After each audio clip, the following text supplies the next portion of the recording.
The man who lit up the world with invisible lightning walked into his grave with stolen secrets, and the government agents who seized his notebooks, the ones they admit to, never returned half of what they took. In July of 1943, when Nikola Tesla passed alone in a New York hotel room, his legacy didn't just vanish, it was actively erased. But the story of how we got here, how a boy born in a Serbian village became the architect of modern electricity, the genius who outsmarted Edison and sentenced civilization itself, that's where the real mystery begins.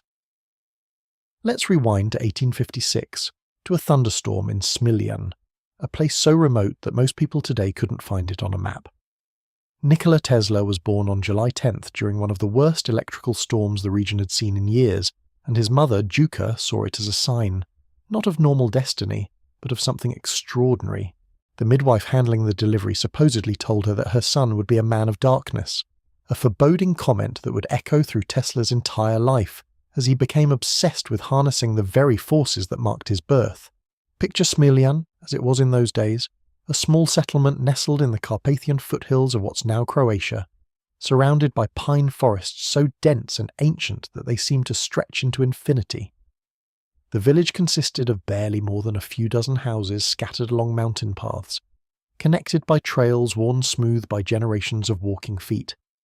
The landscape was dramatic and moody, with thick clouds that rolled across the mountains almost daily, and during the storm season lightning split the sky with an almost theatrical frequency. It was the kind of place where nature felt overwhelming, where the power of the elements was constantly on display, where a child growing up would become intimately familiar with thunder, rain, and the raw energy of thunderstorms. Tesla's father, Milutin, was an Orthodox priest, a man of deep conviction and intellectual rigor, who combined his ecclesiastical responsibilities with a genuine interest in intellectual pursuits. His mother came from a family of inventors and tinkerers, a heritage that seemed to flow directly into her son's blood like some genetic blueprint for genius. The boy had 5 siblings, but he was the one who made them all stare in wonder.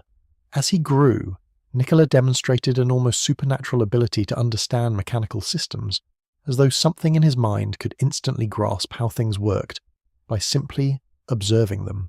At age 5, he was already constructing mechanical devices from the bones and muscles of insects, fashioning little turbines and engines from whatever materials he could gather in the forest and fields around his village. He would spend hours collecting materials, examining the wings of butterflies, stufading the joints of larger animals, trying to understand the fundamental principles that allowed movement and motion. His hands seemed to understand physics before his mind had the language to explain it, and his younger siblings would gather round him in fascination as he assembled these strange little machines that actually functioned. His family moved frequently because of his father's position in the church. The Orthodox priesthood required mobility, regular transfers to new parishes, and this constant relocation meant the young Tesla had to continuously adapt, continuously reinvent his education, pulling knowledge from whatever libraries and teachers he could access in each small town they inhabited. Each move brought new challenges and new opportunities, forcing him to become self-reliant and intellectually independent at an age when most children were still dependent on their immediate environment for learning. By the time he was a teenager, Tesla was already fluent in multiple languages. Serbian, German, French, Italian, and English would eventually follow, and he was reading everything from Shakespeare to technical treatises, absorbing knowledge like the earth absorbs rain during the monsoon season. He would read late into the night, with candles or oil lamps providing the only illumination in his room, his eyes straining but his mind burning with hunger for information. His father wanted him to become a priest, a continuation of the family legacy, a safe and respectable path that had worked for generations. But the boy's mind was burning with questions about mechanics, electricity, and the hidden forces governing the natural world. He wanted to understand how things worked, not just to accept them as mysteries or divine will. Milutin saw this resistance as youthful defiance, not understanding that his son was driven by something deeper, a compulsion to understand the fundamental nature of reality itself. At 14, Tesla contracted cholera, a disease that was nearly a passing sentence in the 1870s, claiming hundreds of thousands of lives across Europe, and claiming whole families in a matter of weeks. For months he hovered between consciousness and the void, while his mother nursed him back to life, sitting by his bedside through fevered nights, cooling his forehead with damp cloths, coaxing him to drink water and broth. The rooms where he lay were dark and shuttered, kept dim because light seemed to cause him pain when the fever raged. His younger siblings were kept away from him, quarantined in other parts of the house, fearful that they too might contract the contagion. The doctor came regularly but could offer little beyond bloodletting and prayers, and so it was his mother's devotion that kept him alive, her voice reading to him through the long nights, her presence anchoring him to life when everything else seemed to be slipping away. The disease ravaged his young body, weakening his muscles and leaving him pale and fragile, reducing the strong boy to something barely more than skin stretched over bones.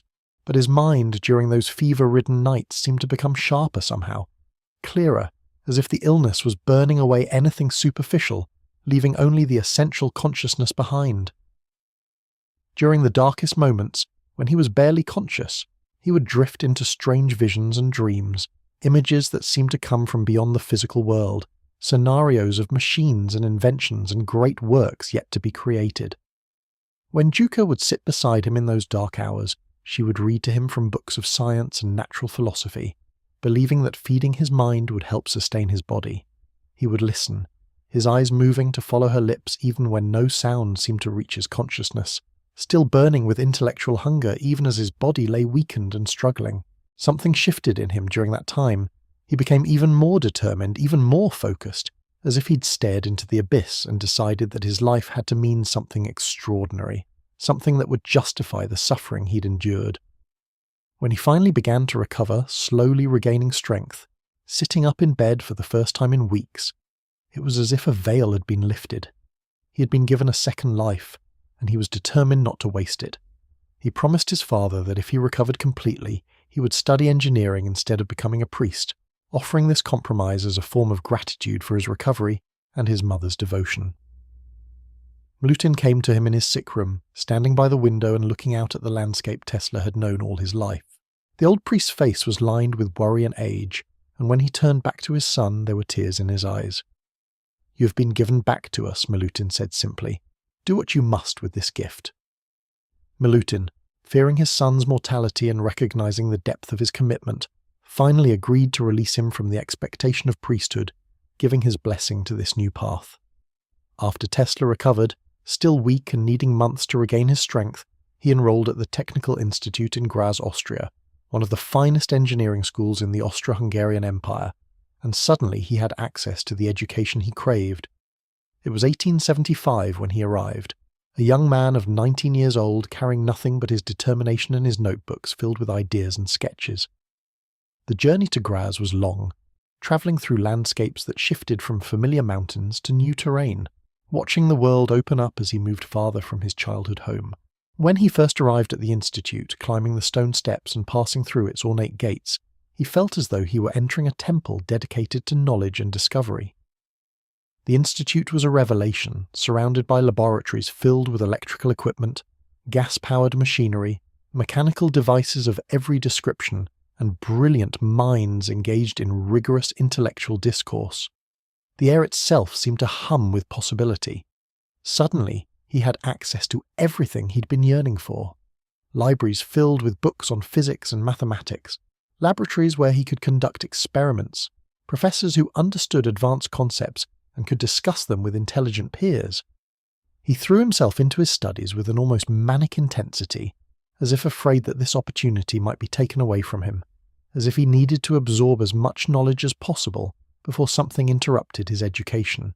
He was a driven student, attending lectures from dawn through dusk, sometimes even sleeping in the laboratory to have more time for experimentation, rolling out a thin blanket on the floor between electrical equipment and mechanical apparatus. His roommates reported that he would sometimes wake at odd hours of the night, seized by a new idea, and begin sketching furiously in his notebooks, muttering calculations under his breath. He pushed himself to understand not just how machines worked, but why they worked, the fundamental principles that governed the physical world. He was not content with memorizing formulas. He wanted to understand the deep logic behind them, the reasons that certain arrangements of matter and energy produce certain effects. His professors noted his exceptional abilities, and they were impressed by his commitment to understanding fundamental principles. But they also remarked on his strange intensity, the way he would sometimes lose himself completely in a problem, forgetting to eat or sleep, consumed by the puzzle in a way that seemed almost obsessive. One professor, Dr. Leopold Puschel, watched Tesla work during an extended laboratory session, and later commented to a colleague, "That young man has a mind that operates at a level most of us can only observe from a distance. He doesn't just learn, he transforms knowledge into something new." But something happened at Graz that would define his entire career, a moment so vivid that Tesla would describe it in detail for the rest of his life. And understanding this moment is key to understanding everything that came next. One day in class, his professor was demonstrating a Gram machine, an early electrical generator that could work both ways, creating electricity or being powered by electricity, a device that fascinated everyone but frustrated Tesla because of its obvious inefficiency.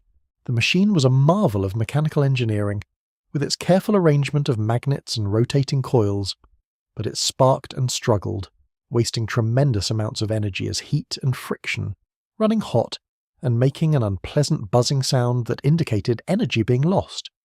Tesla found himself staring at it, analysing it, fascinated by the problem it represented.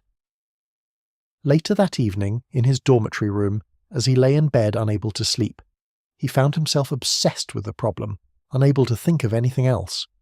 What if, he wondered in the darkness of his room, electricity didn't have to travel in one direction at a time through a machine's commutator, that mechanical switch that flipped the current back and forth? What if you could reverse the current without any mechanical switching at all, just through the arrangement of the magnetic fields themselves? The more he thought about this, the more he became convinced it was possible, yet no one around him believed him. He tried to explain his ideas to his professors, sketching diagrams that showed how three-phase alternating currents could create a smooth rotating magnetic field, but they dismissed his ideas as theoretical speculation unsupported by any working model. For 2 years the problem consumed him, occupying his thoughts every waking moment and his dreams every night. At 24 years old, living in Budapest with a friend named Anita Sigeti, working odd jobs translating documents and conducting electrical experiments to support himself, and recovering from what was probably a nervous breakdown brought on by his relentless mental exertion, Tesla was a thin, intense man with burning eyes and restless energy. His health had suffered from the stress and intense mental effort, and his friend had convinced him to take regular walks in the fresh air, to slow down and allow his mind some rest. It was advice he reluctantly followed, though his mind never truly rested, always churning, always analysing. He was walking with Sigeti one late afternoon in February 1882, and Budapest was emerging from winter, though the air still carried a chill that made you want to walk quickly and keep moving. The sky was that particular shade of pale blue that comes in early spring, and there were hints of warmth in the sunlight even though the wind still blew cold. The city park where they walked was still mostly bare, with only the first hints of new growth on the trees, the grass still matted down from snow and winter dormancy. Tesla and Sigeti were walking along a familiar path, and Tesla was reciting passages from Goethe's Faust, a work he had memorized completely and loved deeply, finding in it metaphors for his own struggles and ambitions. Sigeti listened to his friend's dramatic recitations, understanding that this was Tesla's way of processing his thoughts and emotions, knowing that the walks and the recitations were helping to ease the tension that had been building in his mind for years. Then it happened, as the sun descended toward the horizon, painting the sky in shades of orange and red that seemed to melt into each other, creating an atmosphere of almost sacred beauty in the park, Tesla's mind suddenly crystallized the solution. He was mid-sentence in one of his favorite passages from Faust, his voice intoning the German words with dramatic precision, when suddenly the words ceased. He saw it not as equations on a blackboard or a mechanical prototype, but as a complete, fully formed vision in his mind, a perfect three-phase system of alternating currents, each phase separated by 120 degrees, creating a perfectly balanced, rotating magnetic field that would turn a rotor without any sparking, any commutator, any loss to friction and heat. The insight came to him so powerfully, so suddenly and completely, that it was as if someone had thrown open the doors of his mind and allowed him to see something that had always been there, something eternal and true waiting to be discovered. He stopped walking mid-sentence, his voice trailing off into silence. Szigeti watched in confusion, and then growing concern as Tesla's eyes took on a strange distant quality, as if he were seeing something far beyond the simple park path and bare trees around them, as if his friend had somehow slipped out of the ordinary world and into some realm of pure vision. Tesla stood frozen in place, his body rigid, his breath shallow, a stick he'd been casually holding now gripped tightly in his hand, the bark leaving marks on his palm. The vision unfolded in his mind with complete and perfect clarity. Every coil, every connection, every principle of operation revealed in a flash of understanding that seemed to come from outside himself, as though he was simply being given access to knowledge that already existed in some higher realm, written into the fundamental structure of reality itself. Szigeti reached out to touch his friend's shoulder, concerned that Tesla might be having some kind of fit or seizure. "Tesla? Nikola? Are you all right?" But Tesla didn't respond, didn't even seem to be aware of his friend's presence. His eyes were open but unfocused, and his lips moved silently, as if he were speaking to himself or to someone only he could perceive. Then gradually, Tesla's eyes began to focus again, and awareness returned to his face. He began to walk again, faster now, his pace quickening with each step, and Szigeti followed, confused, asking repeatedly if his friend was feeling all right. "What's wrong? Shall we return to the boarding house?" Tesla didn't respond, couldn't respond, as his mind was working at maximum intensity, his thoughts racing so quickly that speech seemed to slow him down, to dilute the pure transmission of thought into the clumsy medium of language.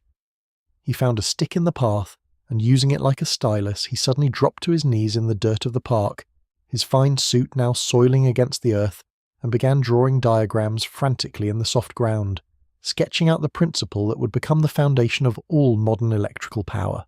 His hands moved with speed and precision, drawing circles and lines and geometric shapes, representing the invisible forces of magnetism and electrical flow that existed in the dimension beyond the purely physical.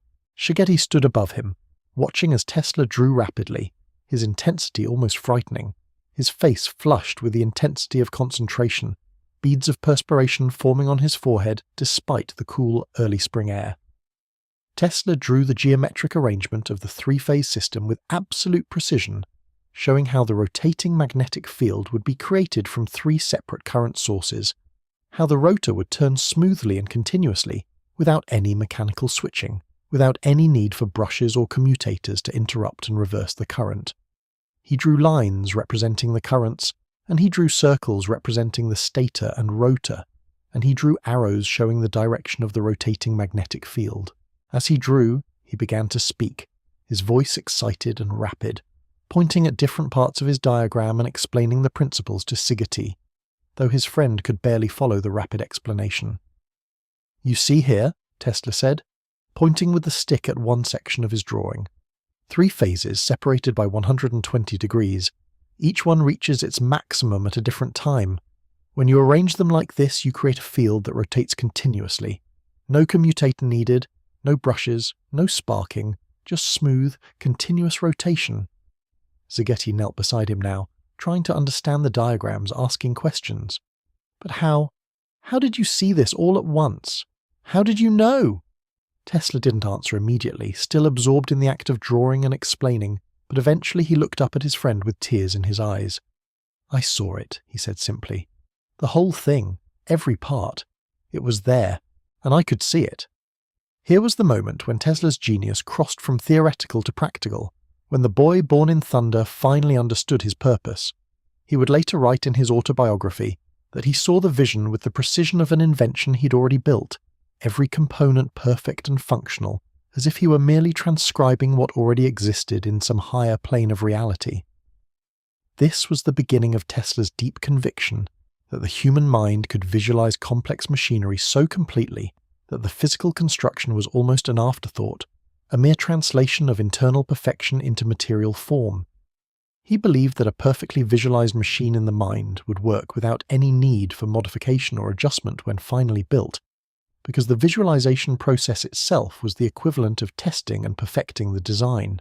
Years later, after he'd achieved fame and recognition, skeptics would claim he was embellishing the story, that no single moment of inspiration could produce such a complete solution, that he must have been developing these ideas gradually without realizing it consciously.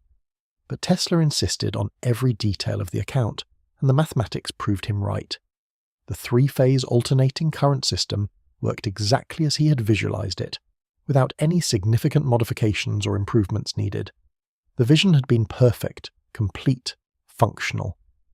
From Budapest, Tesla eventually moved to Prague, where he continued his studies and his work on the polyphase motor, conducting experiments in borrowed laboratories, building small models that demonstrated the principle worked exactly as he'd envisioned it. But the Austro-Hungarian Empire felt increasingly small to him, constraining, insufficient for the scale of his ambitions. The conservative academic environment, the limited resources, the skepticism of established scientists, all of it felt like chains restraining him. He knew that his invention needed to be built at an industrial scale, needed capital and resources and belief in its potential, and he doubted he could find those things in Europe. In 1884, at 28 years old, Tesla made the decision that would change everything.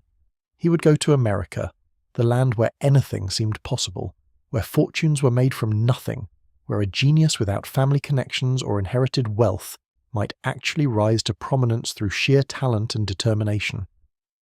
America represented possibility in a way that Europe simply didn't.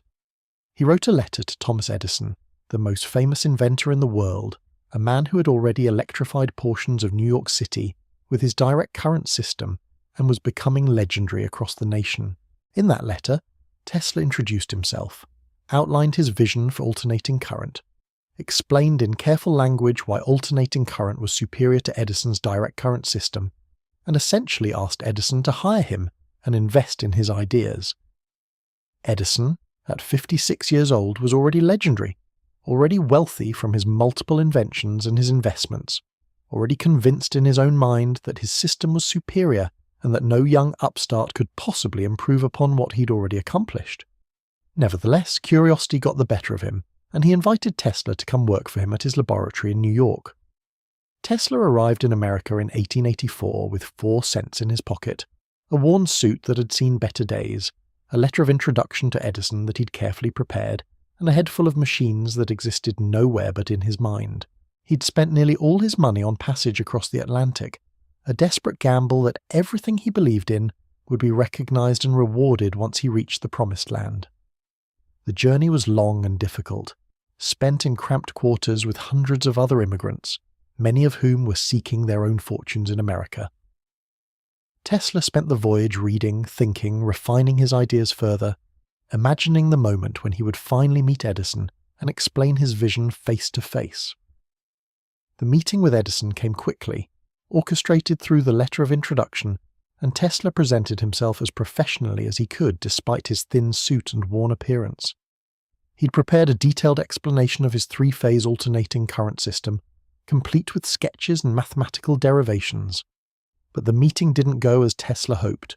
Edison was a man of practical action, a tinkerer who believed that invention happened through trial and error, through testing hundreds of combinations until something worked, through sheer persistence and relentless labor, and sometimes sheer luck. Edison had built his success on this methodology, on the famous line he was credited with saying about genius being 99% perspiration and 1% inspiration. Tesla, by contrast, was a theorist and a visionary, a man who could see the solution fully formed before testing it, who approached problems through mathematics and first principles and careful visualization. When Tesla tried to explain his ideas, sketching his diagrams and showing his mathematical proofs, Edison listened with mounting impatience. He asked Tesla repeated questions, trying to find the flaws in the reasoning, but finding none, which only seemed to irritate him further. Edison, speaking in his characteristic blunt manner, told Tesla that his ideas were interesting but impractical, that they relied too heavily on mathematics and not enough on real-world experimentation. He dismissed them with the arrogance of the self-made man, unable to imagine that someone without his style of thinking could possibly contribute anything valuable. "Your system is theoretical," Edison said, his voice carrying a note of dismissal. "What we need here is practical progress. We need things that work, not things that work on paper." Tesla tried to respond, "But sir, if the mathematics are correct," but Edison cut him off with a wave of his hand. Mathematics is fine for universities. Here we deal with reality. The rejection stung, but Tesla needed work more than he needed pride. So he accepted Edison's offer of a position at his laboratory, grinding the words through his teeth as Edison explained the salary he would be offered. Tesla worked for Edison briefly, putting his considerable talents to use improving the direct current generators that Edison's company manufactured. He redesigned certain components, made them more efficient, worked on challenging problems that Edison's regular engineers had been unable to solve. But Edison was notoriously demanding and stingy with payment, and the tension between their worldviews became quickly unbearable. Edison was paying him less than promised, and dismissing his ideas about alternating current as theoretical nonsense that would never work in the real world. One day, after months of frustration, Tesla confronted Edison about the promised payment. "You said I would be paid $50 a week," Tesla said, his accent making the words sound more formal and precise than Edison's casual American speech. "I've been here for 3 months and I've received only a fraction of that." Edison laughed, an unkind sound. That was a figure of speech. Did you really think you'd get that much? You're new here. You have to prove yourself first. Tesla felt something break inside him in that moment, a recognition that Edison was fundamentally dishonest, that his promises meant nothing, that no amount of good work would be properly compensated. When Tesla finally walked away from Edison's operation in 1885, it was with the bitter knowledge that sometimes a genius is unrecognized, even when standing in the same room as power and influence. He'd contributed real innovations to Edison's company, but Edison would never acknowledge this or pay fairly for the work. Edison was too threatened by the idea that someone else might have solutions he hadn't thought of himself. But this rejection, this failure, this betrayal, became the crucible that forged Tesla into something greater. For the next 2 years, Tesla struggled in ways that are difficult to imagine for anyone living in relative comfort. He worked in various electrical jobs, construction work, took odd positions that barely paid enough to survive, and watched his health deteriorate from stress and malnutrition. There were nights when he couldn't afford meals, when he slept on benches in parks, when the gap between his vast ambitions and his present circumstances seemed unbridgeable. He would wake up cold and damp, covered with dew and shame, knowing that he was living in poverty in one of the richest cities in the world. In some versions of his autobiography, Tesla hinted at a complete mental breakdown during this period, a time so dark he could barely function, though he never fully disclosed what happened during those missing months. These were the lost years, when even Tesla refused to speak in detail about what he was experiencing. What we know is that in 1887, something shifted again. The timing of his rescue seems almost too perfect to be coincidental. Tesla had somehow attracted the attention of 2 businessmen named Albert Szigeti and C.F. Peck, fate continuing to interweave his path, and they believed in him when no one else would. Perhaps they saw something in his intensity, his desperate hunger for recognition, or perhaps they simply understood the value of what he was working on in a way Edison had not. They funded the creation of a laboratory space in New York, a small space where Tesla could finally build the machine that existed in his mind. This was more than just financial support, it was validation, a signal that his vision was worth investing in. He filed patents for his polyphase alternating current system, and unlike Edison's approach, Tesla's patents were comprehensive and mathematically sophisticated, describing not just how the machine worked, but why it had to work that way, based on fundamental principles of physics that Edison's lawyers would struggle to work around. By 1888, Tesla had completed the first practical polyphase induction motor and demonstrated it publicly before an assembly of engineers and electricians. The device hummed to life without brushes, without commutators, without sparking, running with a smooth, continuous rotation that was almost hypnotic to watch. The room fell silent as the motor ran, and everyone there understood immediately what they were witnessing, something revolutionary. Every engineer who examined it understood immediately that this was something revolutionary, something that made Edison's approach seem primitive by comparison. The elegance of the solution was breathtaking. There were no moving electrical contacts, no sparking, no mechanical complexity, just pure rotating magnetic fields creating perfect motion. Edison's approach required brushes and commutators that needed constant maintenance and replacement. Tesla's motor would run for years with almost no maintenance at all. The race was on now, a race that would consume the attention of the entire industrial world for years to come. with enormous sums of money and national pride at stake. In 1888, a businessman and inventor named George Westinghouse became aware of Tesla's work, and unlike Edison, Westinghouse saw not a threat, but an opportunity.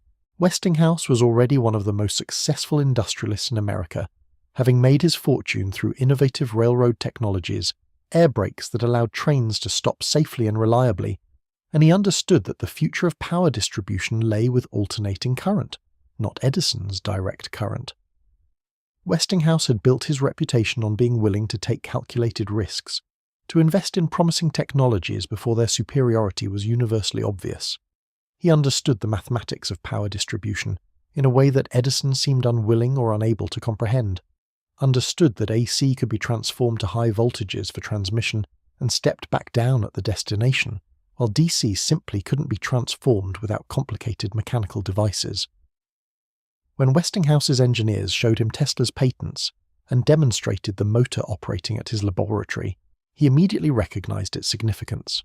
He watched the motor spin smoothly without any of the sparking and mechanical complexity of Edison's machines, and he understood with certainty that this was the future. He sat with Tesla in a small office and asked him about his vision for power distribution, listening intently as Tesla sketched diagrams and explained his three-phase system. "You understand," Westinghouse said, his voice carrying the confidence of a man who had already built an industrial empire, "that if we succeed with this, we're not just improving an electrical system, we are transforming civilization itself." Tesla, who had been treated with such dismissal and condescension by Edison, found himself treated with respect and genuine interest by Westinghouse. The older industrialist was willing to take a risk on Tesla, to fund his research, to build the motors in factories, to make the dream real at an industrial scale.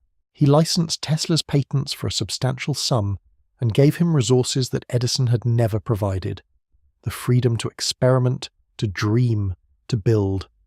The contract also included royalties for each motor sold, a financial arrangement that would make Tesla wealthy if the motor became commercially successful. Tesla and Westinghouse made an odd pair in some ways. The young Serbian visionary, thin and intense and sometimes socially awkward, often lost in his own thoughts and barely aware of social conventions, and the American industrialist, middle-aged and pragmatic, a man who had worked with his hands and understood the practical realities of manufacturing and business. But they shared a faith in the future, a belief that alternating current would eventually power the world, and that Tesla's system was the key to making it happen. Westinghouse could see the future as clearly as Tesla could, and he was willing to bet his company's resources on it, willing to risk the security he'd already achieved on this new technology. Their partnership began to feel like a genuine meeting of minds, despite their very different backgrounds and personalities. In letters and meetings, they discussed not just the technical aspects of the motor, but their vision for a powered world, a civilization transformed by the availability of electrical energy. Edison, seeing his monopoly threatened, began a campaign of extraordinary ferocity to discredit alternating current, to convince the public that AC was dangerous, that it would burn down buildings and electrocute families in their beds. He funded elaborate public demonstrations where animals were electrocuted with alternating current, creating a spectacle of violence designed to terrify the public into rejecting AC power as simply too dangerous. These demonstrations were staged in public halls and theatres, with crowds of journalists and observers watching as AC current brought animals quickly to an end, a deliberate show of force designed to associate alternating current with pain and demise. He worked with other engineers and corrections officials to develop the electric chair, using alternating current to execute prisoners, wanting to permanently associate AC with final sentence and passing and official punishment. He gave these gonely demonstrations a name, getting Westinghoused, a crude pun that revealed the desperation of his campaign, using the name of his competitor as a verb meaning to be fatally electrocuted. The term was meant to be ominous, suggesting that anyone who used AC power would be putting themselves in mortal danger, that passing would come suddenly from invisible electrical currents. Edison was fighting for his life, his fortune, his legacy, and he was determined not to let some foreign visionary destroy everything he'd built. He gave speeches arguing that AC was too dangerous for general use, that it should be restricted to industrial applications where trained electricians could manage it safely. He wrote articles for newspapers and magazines, hiring writers to produce dramatic accounts of AC accidents and dangers. He'd already invested enormous sums in infrastructure based on DC technology, thousands of miles of copper wiring buried under the streets of New York and other cities, generating stations and substations and distribution networks. And if AC became the standard, all of that would become obsolete, a massive financial loss. He wasn't just defending his technology, he was defending his entire empire, his reputation, his entire identity as the man who had brought electricity to America. His fear made him ruthless, willing to use whatever means necessary to discredit alternating current in the public mind. This was the beginning of what became known as the War of Currents, one of the most significant industrial battles in American history, a conflict that played out in boardrooms and laboratories, in patents and publicity campaigns, in newspapers and scientific demonstrations. It was a war for the future, literally and figuratively, a struggle that would determine which electrical system would power the 20th century and beyond.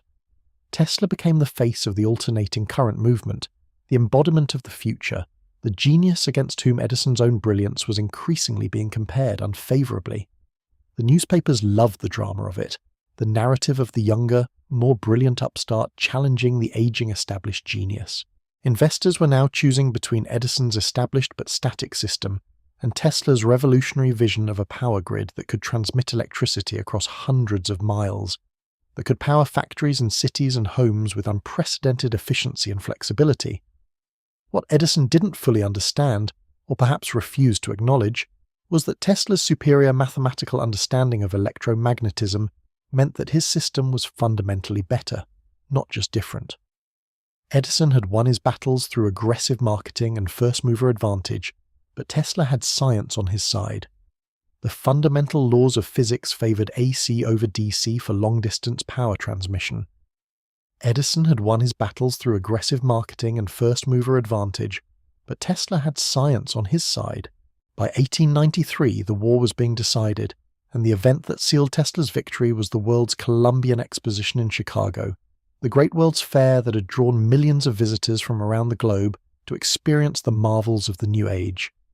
Westinghouse and Tesla saw the fair as their ultimate chance to prove the superiority of alternating current, and they competed fiercely against Edison's company for the contract to provide lighting and power for the exposition. The competition was fierce, with Edison's company submitting a massive bid for the project. But Westinghouse and Tesla's proposal was both more elegant and more economical, and ultimately the commission awarded the contract to Westinghouse. This was more than just a business contract, it was a validation of AC technology on the world stage. On May 1st, 1893, at the ceremonial opening, President Grover Cleveland stood in a room filled with electrical machinery, the generators and transformers and control systems that made the entire fair possible. The president reached out his hand, and before hundreds of observers and photographers, pressed a button that sent power surging through Tesla's alternating current system. The effect was instantaneous and breathtaking. Hundreds of thousands of electric lights illuminated the fairgrounds in a display of brilliance that had never been seen before, and crowds wept openly at the beauty of it, at the future suddenly made manifest before their eyes. The night sky glowed as though the sun hadn't set, illuminating every building, every tower, every corner of the fair with clear white light. It was like a vision from the future had been materialized, a glimpse of a world powered by electricity, a world of infinite light and possibility. Edison's direct current system had already demonstrated what it could do in smaller demonstrations, but it paled in comparison to this vision of a bright future powered by Tesla's innovation. People walked through the fair in a state of wonder, marveling at the transformation of darkness into light through the invisible flow of electricity. Newspapers across America ran headlines celebrating the triumph, photographs and descriptions spreading the news across the nation. And suddenly it was clear to everyone that alternating current had won the war of currents. The future belonged to Tesla and Westinghouse, and Edison's campaign of fear and intimidation had failed. In the aftermath of the fair, work began on the most ambitious electrical project in the world up to that time, the Niagara Falls Power Station, designed to harness the mighty waterfall's power and transmit it to cities hundreds of miles away. This was Tesla's vision brought to scale, an engineering marvel that would have been impossible with Edison's technology, which could only transmit power a mile or two before losing too much energy to resistance in the wires, making the power dissipated as heat in the copper conductors rather than delivered to the cities. But with Tesla's alternating current system, stepped up to high voltage for transmission, where the current was kept low so power loss would be minimal, and stepped down at the destination with a transformer, power could flow across vast distances with minimal loss, transforming the economic possibilities of entire regions. Factories could be built far from the power source. Cities could be located wherever geography dictated rather than having to cluster directly around waterfalls and coal mines. The entire geography of industrial development would be opened up by this technology. Tesla was brought in as a consulting engineer, and he worked with the other engineers to ensure the system incorporated the latest improvements to his motor design. The power station began operation in November 1895, and for the first time in human history, power generated by a natural force was efficiently transmitted to a distant city. Electricity that had been captured from Niagara Falls now powered the factories and businesses of Buffalo, New York, and suddenly Tesla's theoretical system became utterly, undeniably practical. The success was complete and undeniable. He was 39 years old, and he had already fundamentally reshaped human civilization. The war of currents was definitively over, and Tesla had won. By the mid-1890s, Tesla had become famous throughout the world, celebrated as the man who had won the war of currents and delivered the future. He was wealthy now, comfortable, able to pursue his interests without the desperation that had driven him through his earlier years. He lived in New York City, which had become his home and his refuge, and he conducted his business from laboratories and offices where he could finally build the machines that crowded his imagination. New York itself was being transformed by Tesla's technology, with electrical lines spreading throughout the city, with factories being lit by electric lights, with homes and businesses being wired for electricity. In a sense, he could see his vision being materialized all around him, a physical manifestation of the future he'd envisioned. But wealth and fame brought something else too. The freedom to pursue more speculative, more ambitious, more mysterious experiments. Tesla's mind didn't stop at the polyphase motor. It raced forward toward new challenges and new problems. He began to work on wireless power transmission, imagining a world where electricity could be sent through the air itself, where every building, every device, every person could be powered without wires, without limitation, without the constraints of infrastructure. He envisioned a global system of towers that would transmit power around the entire planet, making electricity as ubiquitous as the air itself. Tesla sketched these towers, planned their placement, calculated the power levels needed to transmit useful amounts of energy across thousands of miles. He believed that if you could transmit power wirelessly, you could certainly transmit signals, and he conducted experiments with oscillators and resonance phenomena, exploring the fundamental nature of electromagnetic transmission through the atmosphere and through the Earth itself. This was where Tesla's mind was heading as the 1890s drew to a close, into territory that even other scientists considered increasingly theoretical and speculative. What drove him was not just scientific curiosity, but a kind of obsessive determination to push the boundaries of what was possible, to achieve things that other minds hadn't yet conceived of as feasible. He wanted to build a wireless world, a world united by invisible transmission of power and information. Around this time, Tesla also became fascinated with the possibility of wireless communication, imagining radio systems decades before Marconi would be credited with inventing radio. Tesla believed that if you could transmit power wirelessly, you could certainly transmit signals, and he conducted experiments with oscillators and resonance phenomena that would eventually form the basis of radio technology. He built devices that could send and receive electromagnetic signals without wires, demonstrating principles of radio transmission years before Marconi would patent similar technologies. But Tesla never pursued the commercialization of these ideas with the same focus he'd applied to the induction motor.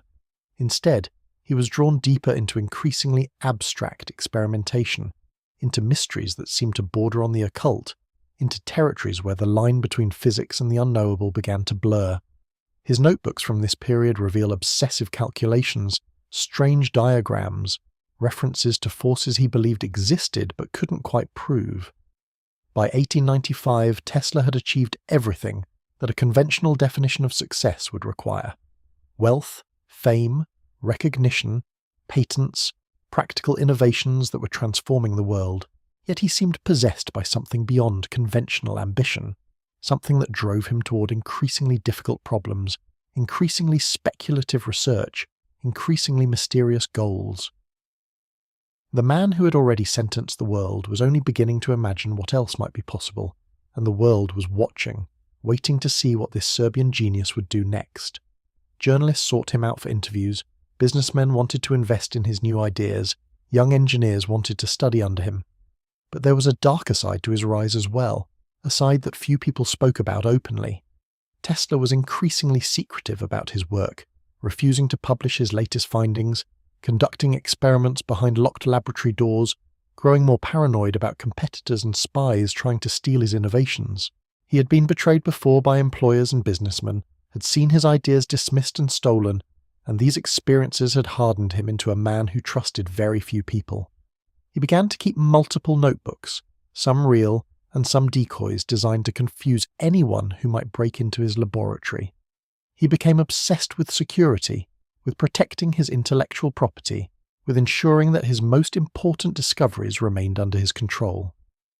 By 1900, Tesla was at the height of his fame and influence, but he was also becoming increasingly isolated, increasingly driven by ideas that even sympathetic scientists found difficult to understand or support. The world knew Tesla as the man who had mastered electricity, who had defeated Edison, who had harnessed Niagara Falls, and who had delivered the lights of the World's Fair. But few understood the path his mind was taking, the experiments he was conducting in secret, the theories he was developing that would eventually be dismissed as the ravings of a brilliant mind that had become unbalanced by its own genius. The stage was being set for the later chapters of Tesla's life, the decades of increasingly mysterious work that would eventually lead to his notebooks being seized, his laboratories ransacked, and half of his most important papers vanishing into government archives, never to be seen again by the world he had served so brilliantly. The year was 1900, and Nikola Tesla stood at the absolute pinnacle of his power. The world celebrated him as a genius, a wizard who bent electricity itself to his will, and the showman orchestrated increasingly dazzling demonstrations of his technologies. The evening gatherings in his laboratory had become legendary among New York's elite. Wealthy industrialists and curious socialites would arrive dressed in their finest clothes, their eyes wide with anticipation, knowing they were about to witness something that would challenge their understanding of what was possible. Tesla would move through these events with an almost mystical presence, his dark eyes intense beneath his high forehead, his movements precise and deliberate. He would gesture toward his Tesla coils, and lightning would obey him, crackling and arcing across the space in patterns both beautiful and terrifying. The smell of ozone would fill the air, that distinctive scent of electricity ionizing the atmosphere. The hair on visitors' arms would stand on end from the electrical fields. Some experienced a tingling sensation throughout their bodies, as if the very energy that Tesla commanded was reaching out to touch them, to acknowledge their presence in his domain of pure power. But what nobody realized was that Tesla had grown restless with mere spectacle. The demonstrations were merely window dressing, theatre designed to capture funding and attention. Behind the dazzling displays of artificial lightning lay a deeper ambition, a vision so profound that it consumed every waking moment of his consciousness. He was preparing to change the entire structure of human civilization itself. The vision that consumed him was audacious beyond measure. He would transmit electricity wirelessly across the entire planet, making power plants obsolete and giving every human being on Earth access to unlimited free energy. No more coal burning in massive plants. No more networks of copper wires strung across continents. No more dependence on utilities controlled by wealthy monopolists. Instead, a world where energy was as free and abundant as the air itself, available to anyone with a simple antenna and a receiver. This wasn't fantasy to Tesla. This was inevitable. This was destiny. The wealthy industrialist J.P. Morgan, already legendary for his financial acumen and his ruthless consolidation of America's industrial power, saw the potential and heard the pitch during a series of private meetings in 1901. Morgan was a man accustomed to controlling vast networks of money and influence, a man who could reshape entire industries with a decision. He had made and lost fortunes. He had seized opportunities that lesser men could not even perceive, and in 1901, after Tesla presented his vision with characteristic intensity and mathematical precision, Morgan agreed to fund the project to the tune of $150,000, an astronomical sum that would equal roughly $5 million in modern currency, the kind of investment that signals absolute belief in a visionary idea. Tesla was jubilant. Finally, after years of struggling for resources, a man with the power and means to truly support his vision had committed. He spent weeks in a state of almost manic energy, sketching plans, calculating specifications, describing to anyone who would listen the revolutionary future that was now within reach. He walked through the streets of New York with a lightness in his step that had not been there before. He ate with greater appetite. He spoke with greater certainty about the timeline, about when the first global broadcast would begin, about how quickly the world would transform once the tower became operational. "Mr. Morgan understands," he told his assistant. "Finally, someone with the means and the vision understands what this will accomplish." But here's where the story darkens. Morgan didn't understand what he was truly funding, and when he finally grasped the implications, everything sentenced forever. You see, Tesla proposed building a massive transmission station on Long Island called the Wardenclyffe Tower, a facility that would broadcast wireless power across the globe and eliminate the need for traditional power distribution entirely. The tower would be enormous, standing perhaps 187 feet tall, a tall metal structure topped with a great copper sphere, a design that resembled a massive mushroom rising from the landscape. The sphere would penetrate the ionosphere and create a standing wave of electrical energy that would wrap around the Earth like an invisible blanket of pure power. Every person, anywhere on the planet, could simply build a receiving antenna and harvest unlimited electricity from the air around them. The vision was so powerful that Tesla spent years of meticulous work designing every component with mathematical precision. He conducted experiments in his laboratory, tested designs for resonance coils, calculated the exact frequencies that would propagate through the Earth's crust. His notebooks from this period reveal a mind operating at the edge of human understanding. Diagrams covering every surface, calculations in his precise handwriting, sketches of a future world transformed by his invention. Entire pages were devoted to calculations of resonance frequencies, drawings of coil configurations seen from every angle, notes describing experiments conducted at different times of day and in different weather conditions, as if Tesla believed that the heavens themselves might influence the outcome of his work. Some pages contain hundreds of tiny numerical calculations, squeezed into the margins, each one representing hours of mental labour, the work of a mind that could hold complex mathematical relationships in consciousness simultaneously, manipulating them as easily as an ordinary person might shuffle cards. During the construction phase, Tesla would visit the Wardenclyffe site regularly, spending long afternoons watching the structure rise from the ground. A worker who was present during these visits later described the scene. Tesla arriving in a black suit despite the summer heat, barely speaking, simply standing and gazing at the growing tower with an expression that seemed to combine satisfaction and something else. Perhaps hunger, perhaps fear. He would stand there for hours sometimes, the worker recalled, just watching it go up, like he was watching the future being built right before his eyes. You could see it in his face. This was the most important thing in the world to him. The worker described how Tesla would occasionally approach the structure and place his hand against the metal, as if communicating with it, confirming its existence, making sure it was real and not some dream that might dissolve upon waking. In the late afternoons, the sun would cast long shadows across the construction site, and Tesla would stand silhouetted against the rising structure, a small figure dwarfed by what he had conceived and was bringing into being. On one occasion, a journalist who visited the site asked Tesla directly about the tower's purpose. "Why build it so tall?" the journalist inquired. "Why put such emphasis on the structure itself?" Tesla responded with an intensity that made the journalist uneasy. "The height is essential. The resonance of the entire planetary system depends on precise geometric relationships between the transmitter and the ionosphere. The tower is not merely metal and framework. It is a tuning instrument of the most delicate calibration. Every foot of height matters. Every degree of positioning matters. This is not just construction. It is the composition of a global symphony." But Morgan was a businessman, and businessmen understood one crucial thing. You cannot meter free electricity. You cannot send a bill to a customer for power they generate themselves from nothing. You cannot charge them for air. the entire edifice of power monopolies that Morgan himself had helped construct, the network of utilities and generators and transmission lines that enriched him and his partners, all of it would become worthless overnight. Once Tesla's system was operational, every power monopoly on Earth would become obsolete, every electrical utility would collapse, every investor in traditional energy infrastructure would lose everything. The implications were staggering and, from Morgan's perspective, catastrophic. He began to inquire more deeply into what Tesla was actually building. He commissioned engineers to review Tesla's plans, and as the reality of the project's implications became clear, Morgan's enthusiasm began to cool. The letters he sent to Tesla became shorter, less warm.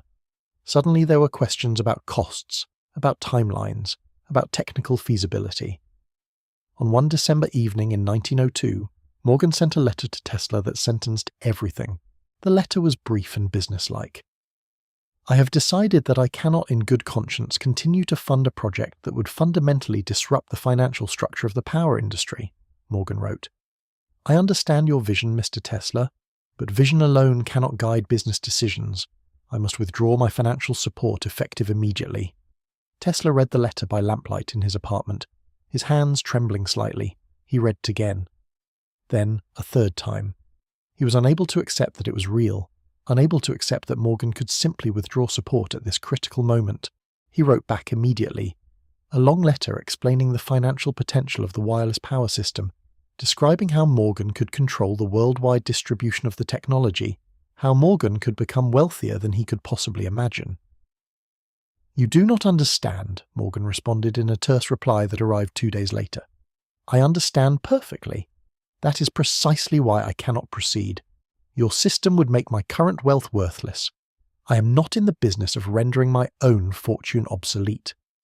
By 1902, Morgan suddenly withdrew his support, leaving Tesla with a half-completed tower, mounting debts, and a vision that would never see completion. Tesla was devastated. He had been abandoned before, had suffered financial reversals and disappointed dreams, but this was different.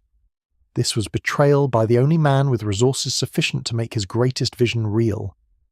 He spent days in his apartment unable to leave, unable to focus on anything. His assistant, George Scherf Jr., would bring him food, which Tesla would leave untouched.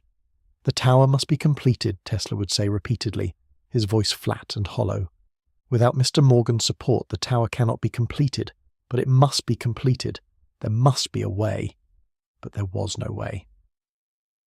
The Wardenclyffe Tower stood unfinished on Long Island, like a monument to a future that would never arrive, a massive structure that represented everything Tesla had dreamed of, now abandoned and slowly falling into disrepair. Rain pooled on the exposed wooden framework, paint peeled from the metal sphere atop the tower. Rust bloomed across the structure like some kind of slow metallic disease.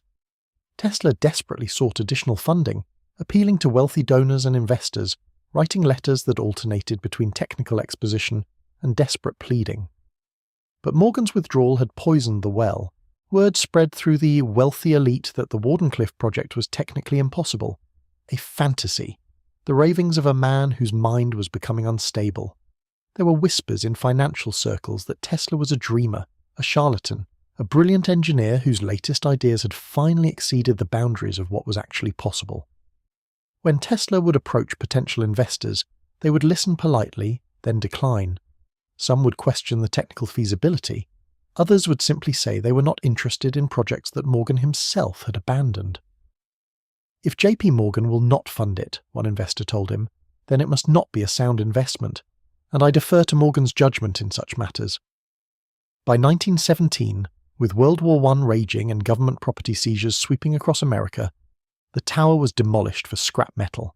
The structure that had once represented the future was reduced to pieces, hauled away by salvage crews, melted down and converted into raw material for the war effort. Tesla watched as the structure was torn down piece by piece, standing at a distance as the copper sphere was lowered from its height, as the metal framework was cut into sections, as the machinery he had designed was carried away. He did not speak to anyone during the demolition. He simply watched. One observer noted that Tesla's face remained completely expressionless throughout the process, as if some crucial mechanism of emotion had been switched off. When the final section was removed and the site stood empty, Tesla turned away without comment. Something broke inside him that day.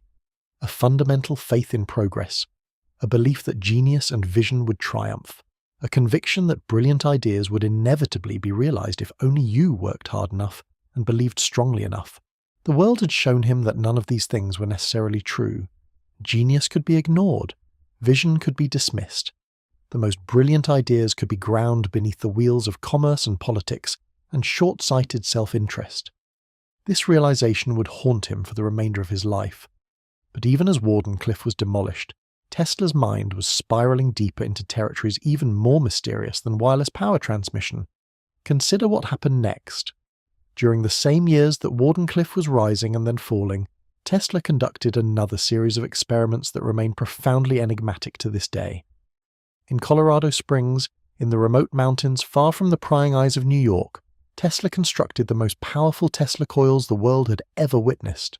We're talking about machines that could generate millions of volts of electrical energy, devices that shot artificial lightning bolts across the sky with such violence that the very ground trembled beneath them. The laboratory he established there was unlike anything the quiet mountain town had ever seen.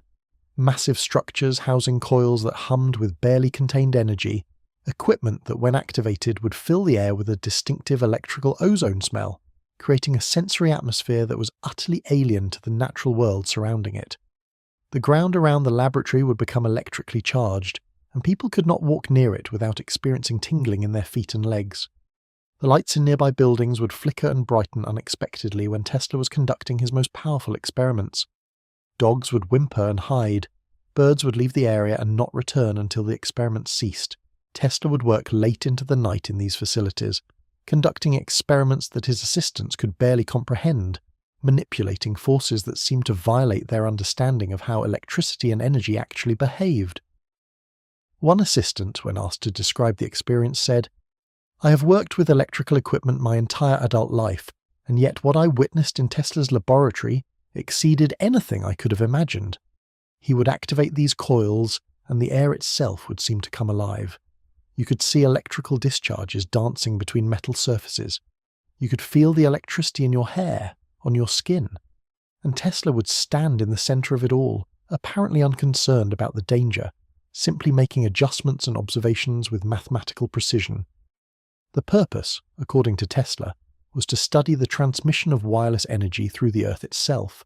He was convinced that the planet itself was a conductor, that the rocks and soil and water beneath the surface could be used as a medium for broadcasting electrical energy across vast distances. He would create standing waves of electrical energy in the Earth itself, he believed, and then receive these waves at distant locations. It was an elegant theory, mathematically beautiful, and it seemed to work in his preliminary experiments. In his notebooks, Tesla documented instances where he believed he had transmitted energy through the Earth and detected it at locations dozens of miles away. He recorded electromagnetic signatures that he believed matched his theoretical predictions. He conducted experiments during thunderstorms, believing that atmospheric electricity could be harnessed and directed through the Earth's crust. But here's what makes this period so unsettling. The timing is too perfect. In 1908, on June 30th, in a remote region of Siberia called Tunguska, a massive explosion occurred that flattened approximately 80 million trees over an area of 2,150 square kilometers. The blast released energy roughly equivalent to 10 to 15 megatons of TNT, more powerful than the atomic weapon that fell on Hiroshima. The explosion was so enormous that it was recorded on seismographs around the world. For decades, scientists attributed this to a meteorite impact or a comet explosion, the Earth being struck by some celestial object from space.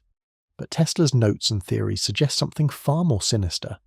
Tesla had theorized about creating what he called Teleforce, a device capable of generating and projecting concentrated beams of electrical energy across vast distances. In his notebooks, he sketches designs for focusing electromagnetic waves, for creating what he calls electrical rays that could be directed toward specific targets. He describes mathematical relationships that would allow such rays to be transmitted through the air itself or along the Earth's surface. Could he have been experimenting with this technology in Colorado Springs? Could the Tunguska explosion have been the result of a Tesla experiment gone catastrophically wrong, A test of his Teleforce weapon that devastated an entire forest released energy that could only be expressed in terms of atomic weapons. We cannot say with absolute certainty, but we can say this. Tesla was conducting experiments with precisely the kind of directed energy that would produce such an effect. His notes describe methods for focusing electromagnetic waves into coherent beams, for concentrating diffuse electrical energy into a focused beam of destructive force. His theories about wireless energy transmission would naturally extend to directed energy applications. The coincidence is haunting. The distance from Colorado Springs to Tunguska is considerable, but not impossible for a directed energy beam traveling through the Earth's crust or bouncing off the ionosphere. Tesla's notes from around this time, while cryptic and difficult to parse, contain references to experiments conducted on specific dates, to observations of resonance frequencies that seem to propagate further than theory predicted, to results that astonished even Tesla himself. In one entry dated in the weeks following the Tunguska event, Tesla wrote simply, "The experiment exceeded all expectations. The magnitude of the effect was far greater than calculations suggested. This power must not be used frivolously. It must be preserved and stupast. The world is not ready for the implications of what has been achieved." After the Tunguska event, Tesla's experiments in Colorado Springs continued even more intensely, as if he was chasing something, pursuing a technology he'd glimpsed but could not quite grasp.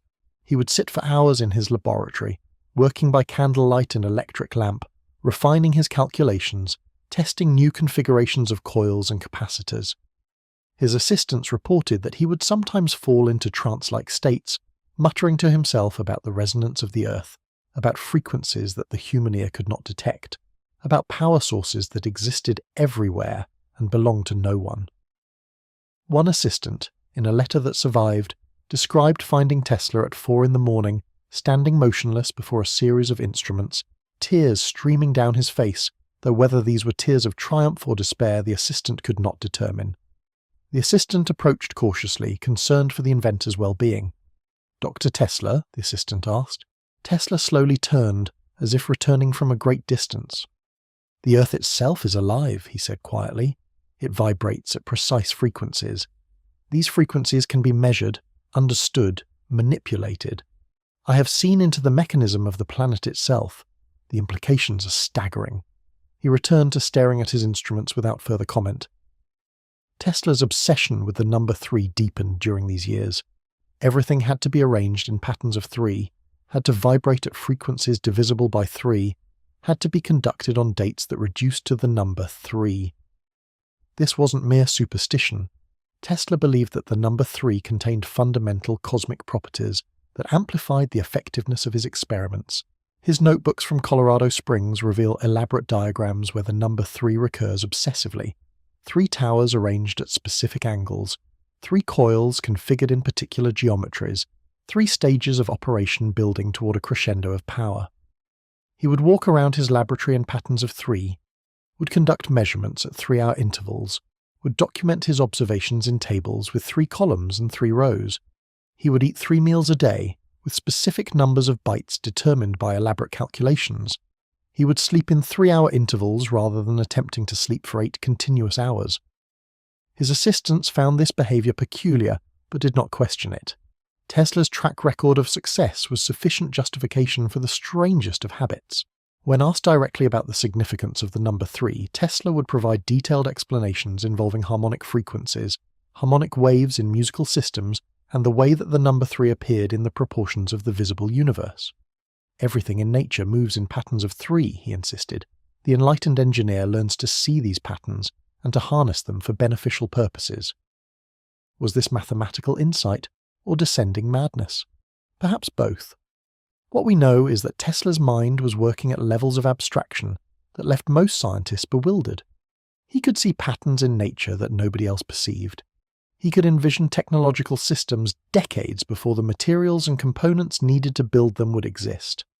But there was a price for this kind of genius, a kind of isolation, a disconnection from the ordinary world, a withdrawal into an internal universe of mathematics and equations and theories that only he truly comprehended. He would occasionally conduct interviews with journalists who made the journey to Colorado Springs, and during these encounters, Tesla would attempt to explain his work. but his explanations would quickly devolve into technical terminology and theoretical constructs that left even educated listeners bewildered. One journalist, attempting to describe the experience for his newspaper readers, wrote, "When Tesla speaks of his experiments, it is as if he is describing a world that exists in some dimension adjacent to our own, visible to him, but invisible to the rest of us. His certainty is absolute. His conviction that his theories are correct is unshakable. But whether any of what he describes is actually real, or whether it exists only in the realm of theory and mathematics, remains profoundly uncertain." Another journalist attempted to summarize Tesla's claims about wireless energy transmission. He speaks with great confidence about planetary resonance, about frequencies that penetrate the Earth's crust, about a system of transmission that would make all existing electrical infrastructure obsolete. When I asked him if he could demonstrate these principles, he became somewhat dismissive, suggesting that the principles were too dangerous to demonstrate outside of a fully controlled environment. By 1912, Tesla had returned to New York from Colorado Springs, and his life entered a period of profound transformation. His funding had almost completely dried up. The experiments had exhausted his financial resources. His grand plans for wireless power transmission lay in ruins, along with the demolished Wardenclyffe Tower. The experiments in Colorado Springs had consumed vast resources without producing commercially viable results, or at least not results that could be demonstrated and monetized. And yet his mind continued generating ideas, theories, designs for technologies that seemed to violate the known laws of physics. He submitted patent applications for devices he called Teleforce, instruments, and particle beam weapons, instruments of devastating power that could neutralize an army or destroy a structure with concentrated energy projected through the air. These applications would use phrases like Teleforce and magnifying transmitter, descriptions that were technically precise but utterly incomprehensible to patent examiners. One examiner, after reading one of Tesla's applications, noted in the file, "The applicant's mathematical exposition is sophisticated and appears internally consistent. However, the device described appears to contradict fundamental principles of physics. The application is rejected on grounds of infeasibility. Yet somehow a few patents were granted, and those patents would later attract the attention of foreign governments and military officials, who began to wonder if Tesla had actually succeeded in creating weapons of unprecedented destructive power." When German military attachés inquired about Tesla's patents during the 1920s and 1930s, they did so with the kind of intensity that suggested they believed he might actually possess such weapons. They requested meetings with the aging inventor. They requested copies of his designs. Some inquired whether Tesla would be willing to relocate to Europe to work on secret weapons projects. Tesla, for his part, was evasive. He refused to sell his designs to governments engaged in war preparations. Yet he also expressed willingness to share his knowledge with nations that aligned with his vision of world peace through technological power. Throughout the 1920s, Tesla's financial situation grew increasingly desperate. He had moved from luxury hotels to rented rooms of decreasing quality. His suite at the Waldorf Astoria, once a symbol of his success and affluence, was eventually given up as he could no longer afford the rent. He migrated to smaller hotels, cheaper neighborhoods, rooms that grew progressively less comfortable and more shabby. The Hotel St. Regis, the Hotel Crawford, rooms in boarding houses on the Lower East Side. Each move represented a step downward, a visible marker of his declining fortunes. His staff dwindled from hundreds to a handful of loyal assistants who worked for little compensation, motivated by belief in his genius and the hope that his revolutionary ideas would finally achieve fruition. One of his assistants from this period, named George Scherf Jr., remained with Tesla for decades, receiving minimal salary and yet continuing to document Tesla's work, to assist with experiments, to serve as Tesla's connection to the practical world, even as the inventor retreated further into theoretical abstractions. Scherf would later describe Tesla as a man living in the future while the world ignored him. He would speak of technologies that seemed impossible, yet with such certainty that you felt compelled to believe in him, to believe that he knew something that nobody else understood. But by 1920, Tesla was almost completely isolated from the mainstream scientific community. Universities that had once competed to host him now viewed him with skepticism. Columbia University, which had once allowed him to use their laboratory facilities, declined his request for access. The papers he submitted to scientific journals were rejected or accepted only by marginal publications. Investors who had once clamoured to support his work now avoided him. The popular press, which had celebrated his triumphs, now mocked him as an eccentric crank, a once brilliant mind now consumed by obsession and paranoia. Newspaper articles would describe him with a tone of condescension barely concealed beneath superficial politeness. The New York Times once described him as an inventor of the past, attempting to live in the present, unable to accept that the world has moved beyond his ideas. The magazine Scientific American published an editorial suggesting that Tesla's recent patents were fantasies unsupported by any scientific evidence. The Edison Company, Tesla's longtime rival, made public statements dismissing Tesla's claims about wireless power transmission as technically impossible. And yet Tesla worked. Every single day, he worked. He conducted experiments in whatever laboratory space he could rent or negotiate the use of. He continued writing in his notebooks, recording designs and theories and experimental results in his meticulous handwriting, the pages filled with diagrams and equations and theoretical considerations. He submitted new patent applications, convinced that his revolutionary inventions were on the verge of fruition. His applications during this period display a kind of frantic energy, as if he was racing against time, attempting to patent every variation of his ideas before the opportunity somehow slipped away. In 1933, Tesla demonstrated what he claimed was an earthquake machine, a small mechanical oscillator that, he insisted, could generate vibrations capable of toppling buildings or collapsing bridges. The demonstration took place in Manhattan, and according to the account, Tesla was forced to destroy the device with a hammer when it began causing vibrations that shook the building where his laboratory was located. The building superintendent reported hearing strange sounds emanating from Tesla's laboratory space, a kind of rhythmic humming that seemed to be accompanied by increasingly violent vibrations. The entire structure seemed to be resonating at a frequency that was uncomfortable for occupants. By the time he reached the laboratory, Tesla had already begun dismantling the device, working with a hammer and chisel, destroying his own invention to prevent it from causing further damage. Neighbors in nearby buildings reported feeling the vibrations and assuming that an earthquake was occurring. Some called emergency services. Police arrived to investigate the disturbance. When they located Tesla, they found him standing amid the destroyed machinery, looking exhausted but calm. The experiment was successful, he told them. Perhaps too successful. I have terminated it to prevent structural damage.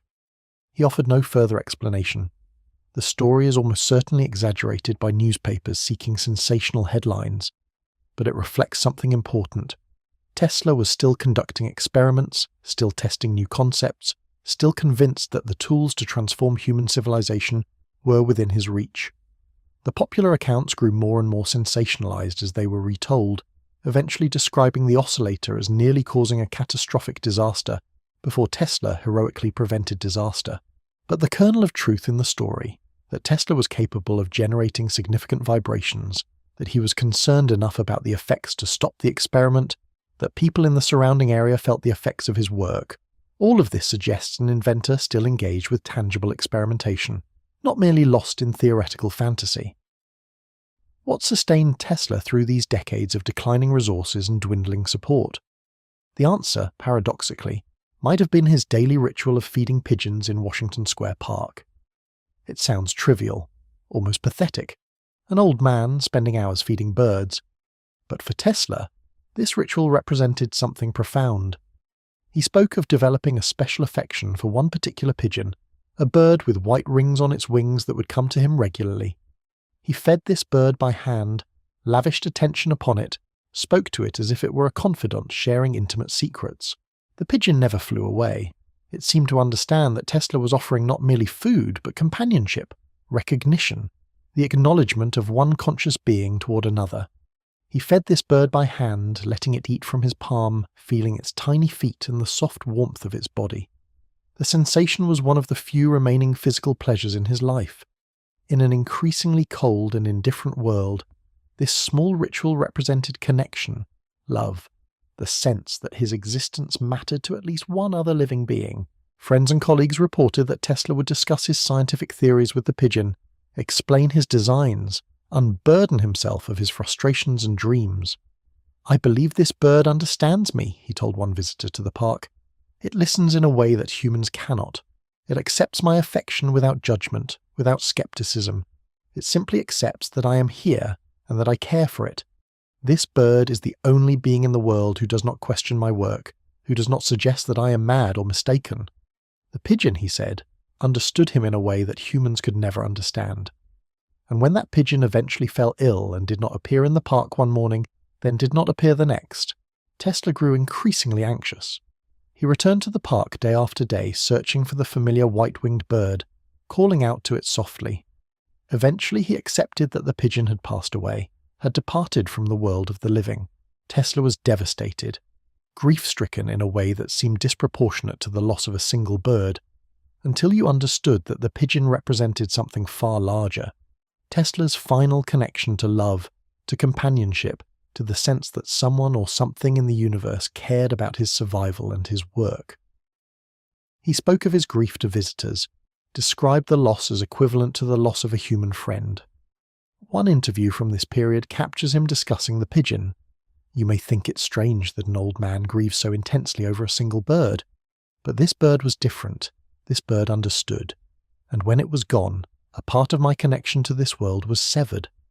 I have lost much in my life: fortune, recognition, the realization of my greatest dreams.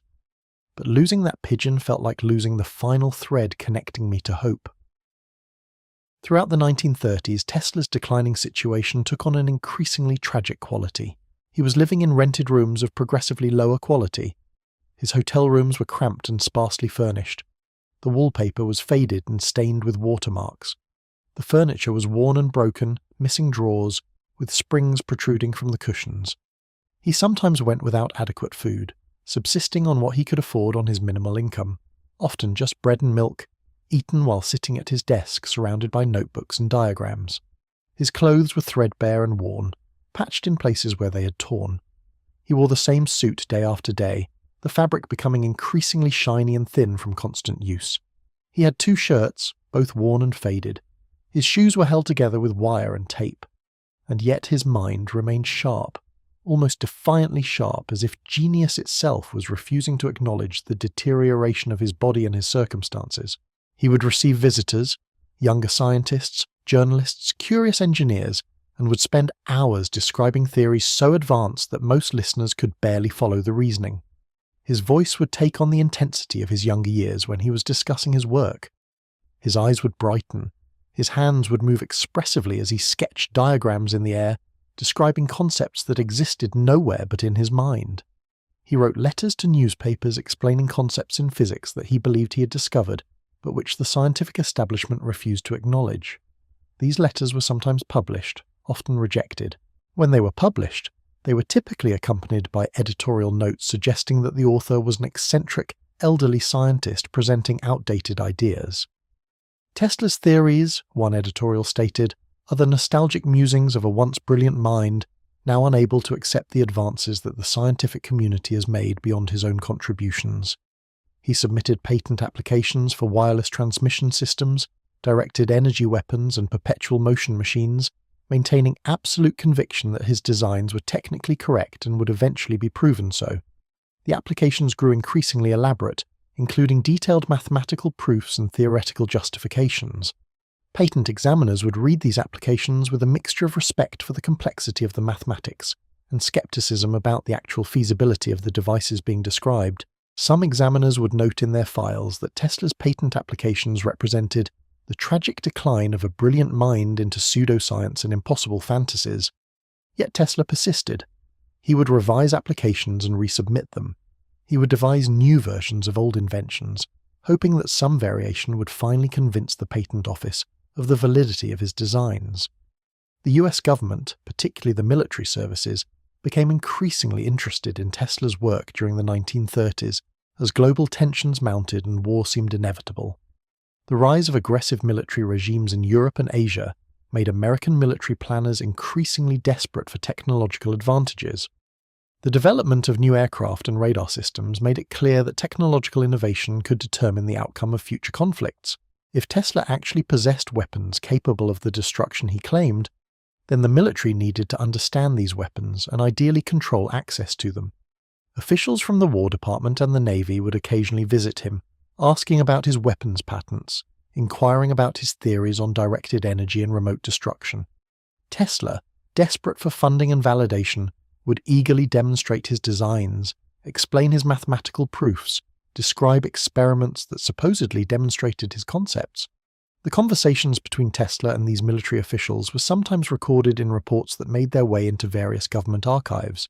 In one such report, a Navy official describes a meeting with Tesla. The inventor presented his designs for what he termed a particle beam weapon. He was remarkably coherent and his mathematical exposition was sophisticated. However, he was unable to produce a working prototype or provide demonstrable proof that his theories would actually function as described. When pressed for evidence, he became somewhat defensive, suggesting that the government's lack of faith in his abilities was equivalent to the lack of faith he had received from private investors. Some of these interactions were cordial professional exchanges. Others became tense and confrontational, particularly when government officials expressed skepticism about Tesla's claims, or when Tesla insisted that his inventions could only be funded by nations aligned with his vision of a better future. He had specific opinions about which governments deserved access to his work and which did not, and these opinions sometimes led to awkward moments when American officials realized that Tesla was considering offering his designs to other nations. During the 1930s, as fascism rose in Europe and Japan pursued aggressive expansion in Asia, Tesla expressed complicated political views. He was anti-war in principle, but he also held some views that alarmed his American contacts. He expressed admiration for certain European leaders while simultaneously condemning their military ambitions. He suggested that his weapons could prevent war by making conquest impossible. If every nation possessed a Tesla weapon capable of destroying invading forces from a distance, he theorized, no nation would dare attack another. The resulting balance of power would create perpetual peace.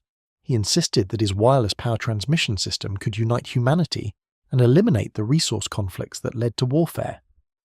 These conversations made American officials uneasy, uncertain whether Tesla was a visionary peacemaker or a potentially dangerous ideologue. Some officials reported that Tesla seemed to have shifted into what might be called a messianic mindset, viewing himself not as a mere engineer, but as a potential savior of human civilization. By 1940, Tesla had reached the end of his working life, although he did not fully acknowledge it. He was living in a small room in the Hotel New Yorker in Manhattan, a modest establishment where the management had allowed him to maintain a laboratory space in exchange for his presence, which they understood added a certain prestige to the hotel. The room itself was sparse: a bed, a desk, a few pieces of simple furniture. The walls were bare except for a few photographs and sketches. A small window looked out onto a Manhattan street scene, but Tesla spent little time looking out. His attention was almost entirely directed inward, toward the world of theory and mathematics that occupied his mind. He was subsisting on minimal food, surviving on a combination of intellectual satisfaction and pure stubbornness. He was in constant financial difficulty, sometimes unable to pay his rent, occasionally accepting charity from the hotel management who, it seems, had respect for his historical significance even if they could not comprehend his theories. The hotel kept his mail, accepted his occasional visitor, and made no significant demands on him beyond basic rent payments. One hotel employee described him during this period. He was this small, almost skeletal figure, dressed in dark clothes that hung loosely on his frame. His hair had turned completely white, his face was gaunt and deeply lined, his eyes had taken on a peculiar intensity that made some people uncomfortable. When he walked through the hotel, he moved with a kind of formal precision, as if following a script that only he could perceive. But when he spoke about his work, something would change. His posture would straighten slightly, his voice would gain strength, his eyes would focus with an intensity that reminded you that despite his physical deterioration, the mind inside that aging body remained formidable. His hair had turned completely white, wispy and thin, revealing the contours of his skull. His face was gaunt and deeply lined, marked by decades of stress and hardship. His eyes had taken on a peculiar intensity that made some people uncomfortable, as if they could perceive dimensions of reality that ordinary human vision could not access. And yet, when he spoke about his work, his voice would regain some of its former power, and observers reported that his eyes would brighten as he described technologies that he insisted would transform human civilization. He would explain, with absolute conviction, how his wireless power transmission system would eventually be built, how his directed energy weapons would make conventional armaments obsolete, how his earthquake machine could be perfected and controlled for beneficial applications in civil engineering and mining. Most listeners dismissed these claims as the fantasies of an aging mind clinging to outdated dreams, but there was something in Tesla's certainty, something in the way he described his inventions with such precise technical detail, that made some wonder if maybe, just maybe, this impoverished old man actually knew something that the rest of the world had not yet come to understand. In his final years, he would occasionally be visited by younger scientists and engineers who had grown up reading about his achievements. These encounters would energize him temporarily. He would spend hours explaining his latest theories, sketching diagrams, describing experiments he wished he could conduct, but for lack of resources. He would ask these younger scientists about developments in physics, about new discoveries, about whether the scientific community had made any progress toward verifying his theoretical predictions. Most would leave these encounters feeling a mixture of respect and sadness. Respect for the scope of his intellect, sadness for the evident decline of his physical circumstances. The FBI would later seize many of Tesla's documents and notebooks after his passing in January of 1943, classified them as potentially sensitive to national security, and locked them away in government archives. The government's official position was that the documents might contain information relevant to wartime research and development. There were concerns that information about Tesla's weapons concepts could fall into enemy hands if left accessible. There were questions about whether Tesla had shared his designs with foreign entities. There were vague concerns about security and national defense that justified keeping the documents secret. Some of these documents were eventually released to researchers under the Freedom of Information Act, but credible sources have suggested that significant portions of Tesla's papers remain unreleased, still classified, still deemed too sensitive for public examination decades after his passing. Researchers and historians have noted peculiar gaps in the released documents, inconsistencies in the chronologies, sections that are clearly redacted or missing entirely. What could possibly be in those sealed documents? What aspects of Tesla's work did the government consider so dangerous or so revolutionary that they needed to be protected from public scrutiny? What secrets were considered important enough to keep hidden nearly a century after his passing? Was it information about weapons concepts that were actually feasible? Was it evidence that some of his theories, once considered impossible, had actually been verified? Was it correspondence with foreign governments discussing sale of his designs? Was it experimental evidence suggesting that his wireless power transmission theories might actually have merit? The answer, locked away in government vaults, might reveal whether Tesla truly had achieved breakthroughs that transcended conventional physics, or whether his final decades were the pursuit of impossible dreams.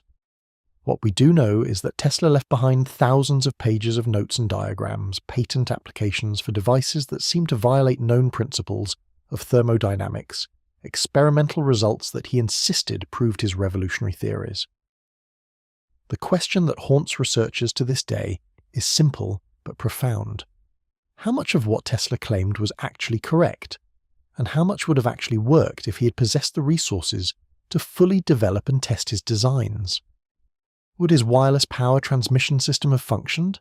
Would his directed energy weapons have delivered the devastating power he claimed? Would his theories of terrestrial resonance and global energy transmission have proven accurate? We may never know with certainty. In the years since Tesla's passing, numerous researchers have attempted to verify his claims. Some have conducted experiments based on his published designs and have found that certain aspects of his theories appear to have merit.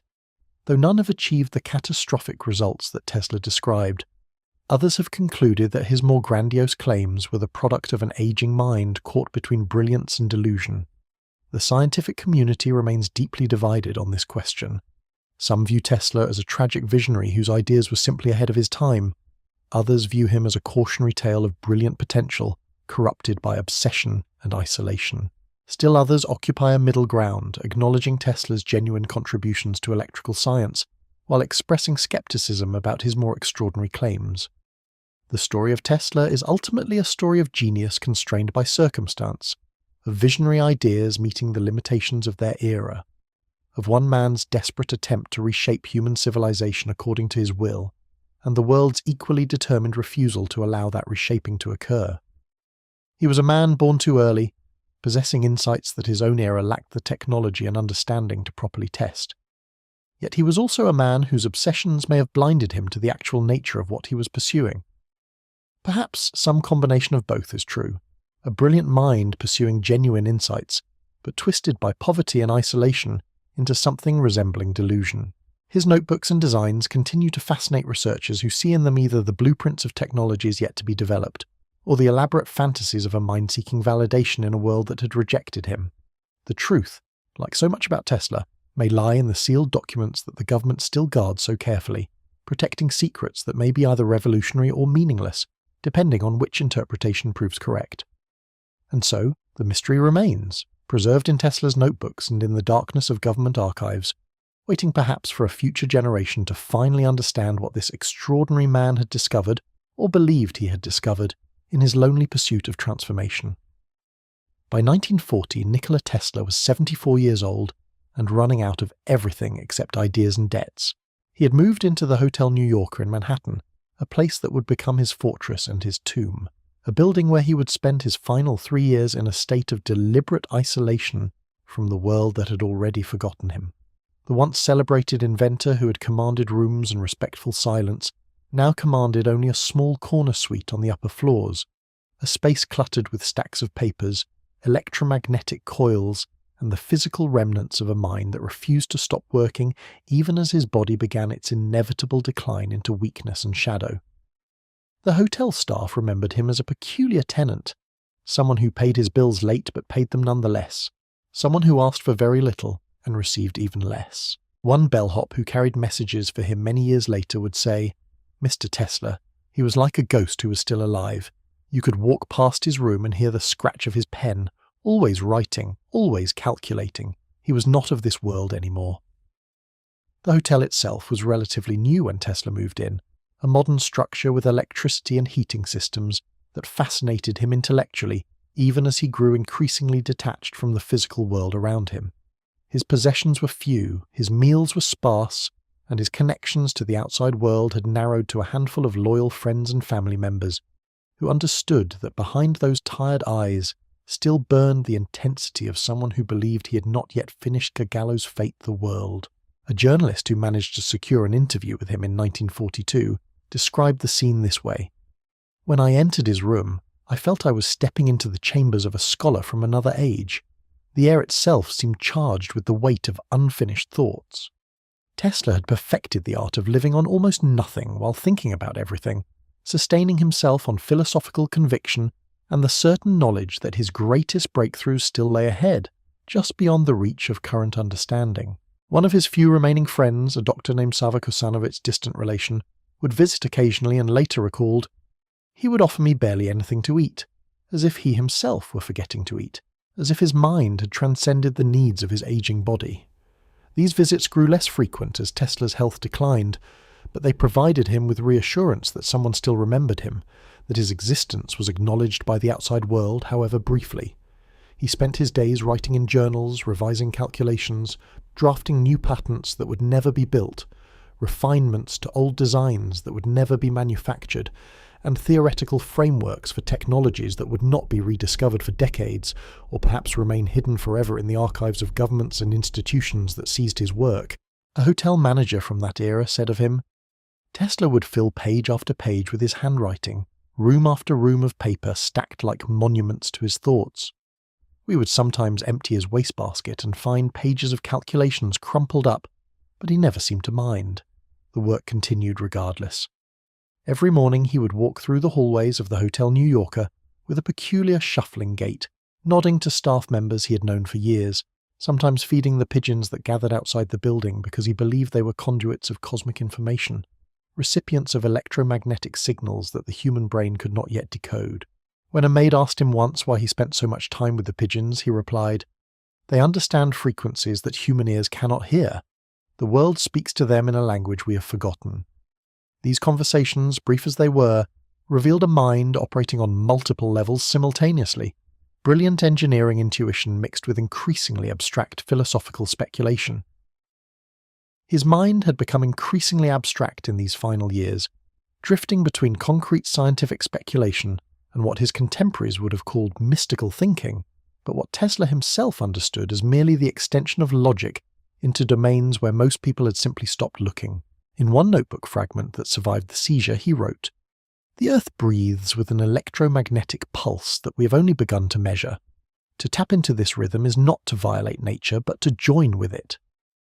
He wrote about the Earth's magnetic field as if it were a living entity, about the possibility of communicating with life on other planets through the same wireless transmission technologies he had pioneered on Earth, about the potential for extracting unlimited energy from the environment through mechanisms that combined mechanical engineering with the fundamental laws of electromagnetic resonance.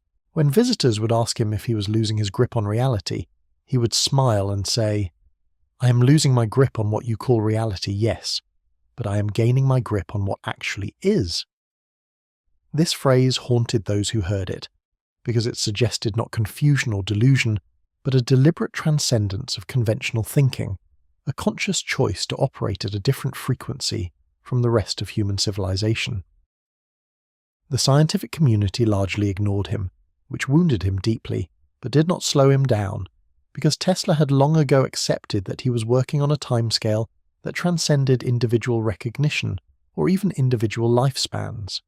What mattered was that the work continued, that the ideas were preserved, that somewhere in the accumulation of notebooks and patent applications and theoretical sketches lay the seeds of human advancement that would germinate when the world was finally ready to understand them. Around this same time, as Tesla's isolation deepened and his financial circumstances continued their decades-long decline toward complete destitution, a young scientist named John G. Trump was building a reputation at MIT as an expert in high-voltage electrical engineering, a field that had benefited enormously from Tesla's earlier pioneering work, even if few scientists actively acknowledged the debt they owed. Trump had impressed government officials with his knowledge of electrical systems and electromagnetic phenomena, making him a valuable consultant when military planners began worrying about the technological innovations that hostile nations might be developing in the years leading up to World War II. He would later become known for his work on military technology assessment, and would go on to a distinguished career in academia and public service. But in 1943, he was primarily known to those in government circles as a reliable expert who could evaluate technical claims and separate practical possibility from scientific fantasy.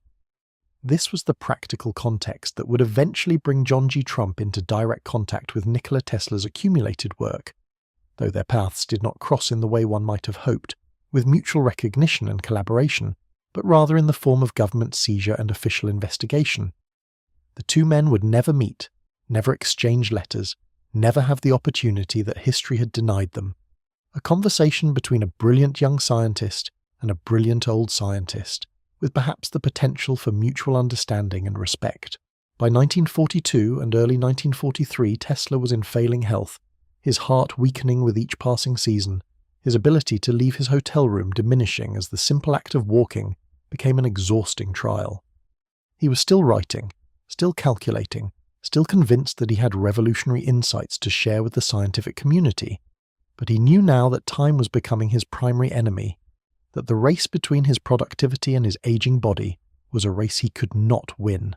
A nurse who was occasionally called to check on him reported that he would become agitated whenever she suggested rest, saying, "There is no time for sleep when the mind still has work to do." Some accounts suggest that Tesla had a premonition of his approaching passing, that he wrote letters to his nephew Sava Kosanovic in Yugoslavia, expressing his desire that the notebooks and documents he had accumulated be preserved and eventually returned to his homeland, where at least they would be protected and understood as part of the nation's cultural heritage. In one such letter, recovered after the seizure, he wrote, "If anything should happen to me, please ensure that my work reaches those who will understand its significance. There are secrets in these pages that the world is not yet ready for, but one day they may prove invaluable." These words would take on an almost prophetic quality in the weeks that followed.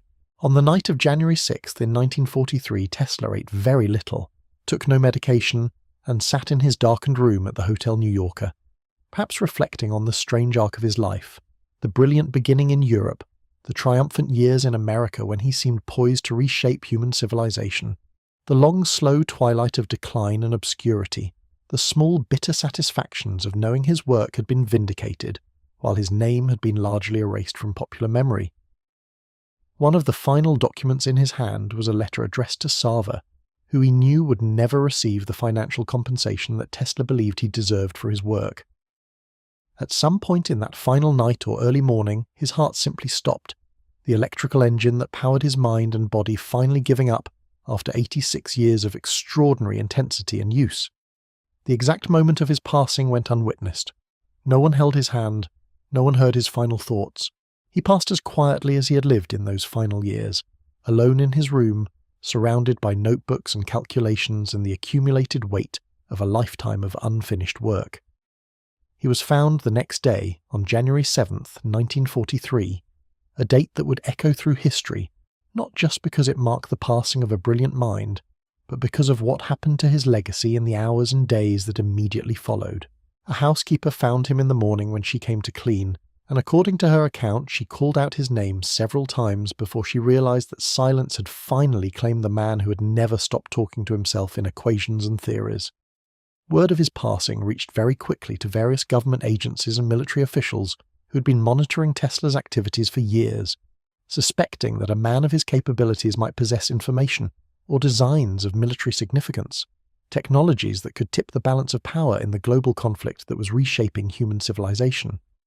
FBI field agents in New York received instructions within hours. One agent would later recall, "We were told to move fast and secure everything. There was an unusual urgency to the orders that I had not experienced before." What happened next occurred with a speed and coordination that suggests this operation had been at least partially planned in advance, waiting only for the catalyst of Tesla's passing to be triggered into action. The Federal Bureau of Investigation and the Office of Alien Property, a government office established to manage the assets and documents of foreign nationals and enemy aliens during wartime, moved to seal Tesla's room at the Hotel New Yorker, to take possession of every document, notebook, device, and scrap of paper that he had accumulated over decades of relentless work. This seizure happened on the same day as his passing, or within hours of it, before any proper inventory could be made, before his nephew or other family members could be notified, before anyone outside the government could secure copies of the materials or document what was being removed from the hotel. The hotel manager said later, "They came with trucks and took everything. They had lists of room numbers. They knew exactly which room was his. It was clear this was not a surprise to them." The speed of the operation, the coordination between multiple agencies, the absolute comprehensiveness of the confiscation, all suggest that what the government was looking for was not merely the scattered remains of an elderly immigrant's life, but something specific, something they believed Tesla possessed, and something they were determined to secure before it could be dispersed, sold, or fall into the hands of foreign intelligence services. A military attaché involved in the operation would reflect years later. There was something about Tesla's final work that had the higher-ups very concerned. "I was not privy to all the details, but the intensity of the operation suggested we were after something more valuable than mere historical curiosities. What exactly were they looking for?" The official explanation, released months later after the operation had been completed and the documents had been sequestered away from public view, was that the FBI and the Office of Alien Property were concerned that Tesla's research might contain designs for weapons or technologies that could be weaponized against American interests, or that might be valuable to enemy nations in the context of World War II. A government spokesperson stated at the time, "We must ensure that advanced research does not fall into the hands of those who would use it to harm our nation."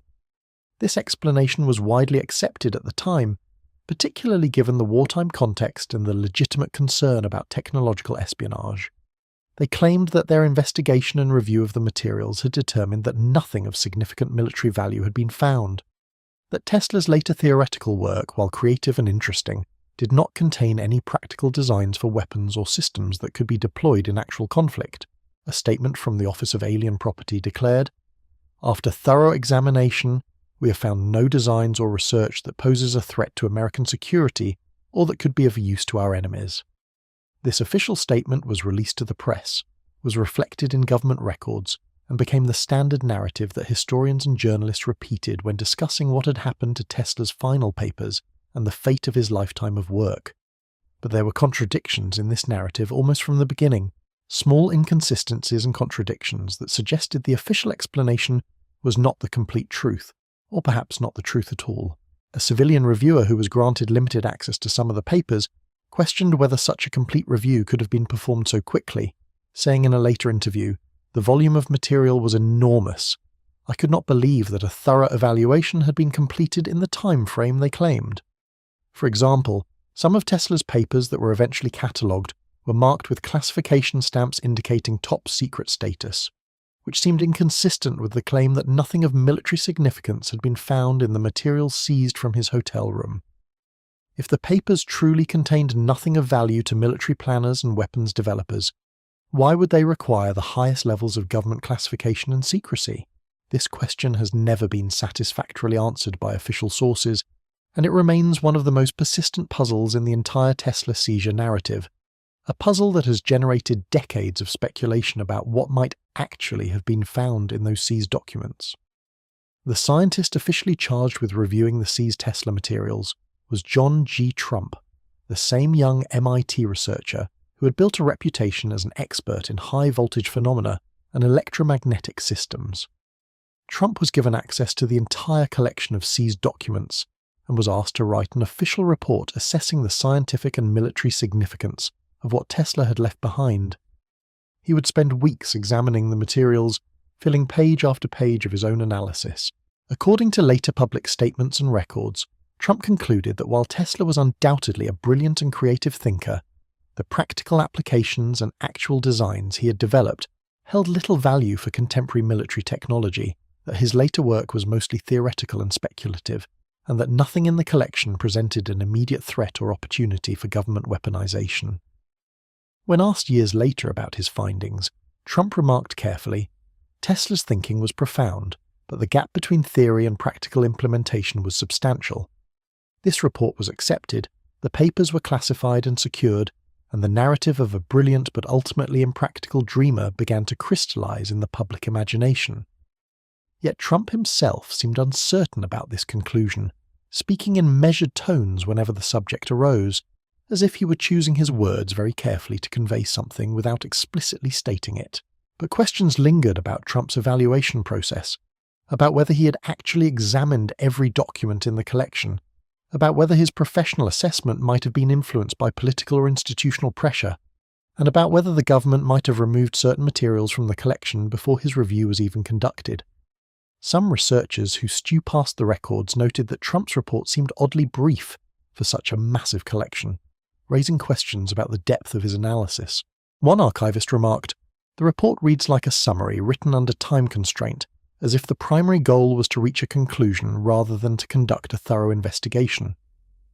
These questions have never been resolved, and they have become central to the various conspiracy theories and historical investigations that have tried to understand what really happened to Tesla's papers and what role the Trump family connection might have played in the assessment and handling of the seized materials.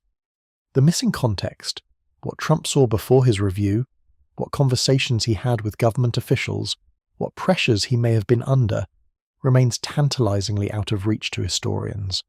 What is known for certain is that only a fraction of the materials confiscated from Tesla's hotel room were ever returned to his family or to public access.